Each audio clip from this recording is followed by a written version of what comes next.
Chair, now recognize the gentleman from Connecticut, Mr. Courtney. Thank you, Mr. Chairman. Thank you to both witnesses for your thoughtful testimony today. Admiral Harris, on September 15, 2021, President Biden announced the new AUKUS security agreement, Australia, US, and UK, which seems perfectly aligned with the comments you just made a moment ago, which are on page 5 of your testimony, that, quote, America's single asymmetric strength is our network of security alliances and partnerships. David Ignatius, the veteran journalist at Washington Post, described AUKUS as, quote, the most important strategic move in decades. As someone who served as commander in Indo-Pacific, can you describe the strategic importance of AUKUS, in particular providing Australia with nuclear technology to have nuclear-powered submarine force as it relates to the priority of building regional partnership capacity in the Indo-Pacific? Thanks, Congressman. AUKUS is supremely important. I mean, we're going to share the crown jewel of America's military technology, the nuclear submarine, the nuclear reactors, with another country, and that's Australia. We have not done that with any other country except for the UK back in the late 50s and into the 60s. So here we have the two countries with that capability, the United States and the UK, and we're going to share that with Australia. It's significant, but it's only going to be significant over the long term if we follow through. So it's a decade-long process.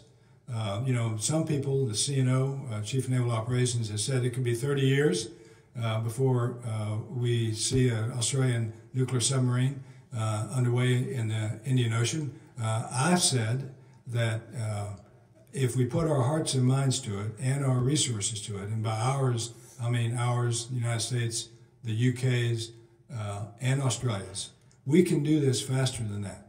I mean, we put a man on the moon in 8 years, and we developed a COVID vaccine in 1 year. We can do this, but we're going to have to put our shoulders to the task. For Australia, which has a tremendous military, for them to have the long reach of a nuclear submarine force would be dramatic. It would help us dramatically. It would change the balance of power in the Indian Ocean, and it would make Australia a blue water navy. They are our key ally in that part of the world, and I'm all for it. Thank you, Admiral. And your comments about execution are very timely, because in about a month's time, the process that's been underway since the President's announcement is going to be going public and live. And one of the biggest questions that we have to solve as a Congress is to make sure that we knock down the barriers of export controls to share that nuclear technology. And that actually is going to be a task for this committee. Doctor, I don't know whether you had any comments you want to add to that.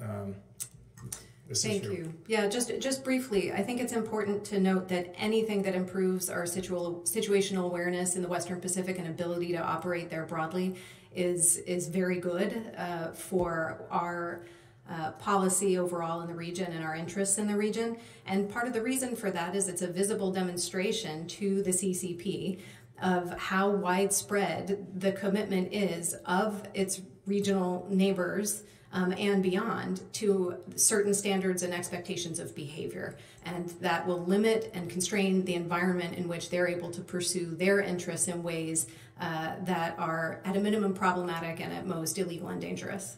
Great, thank you. And regarding the asymmetrical advantage of regional networks, again, just in the last month, we've had 2 announcements about the U.S. being able to have 4 new bases in the Philippines, as well as now some new rotational agreements with Japan. Again, Admiral, maybe you could just describe how that sort of fits into, what the discussion this morning. Sure. So the Philippines is the key. I mean, they're at the point of the spear in the South China Sea. It's hard to imagine a fight with the PRC without being able to use bases on the Philippines.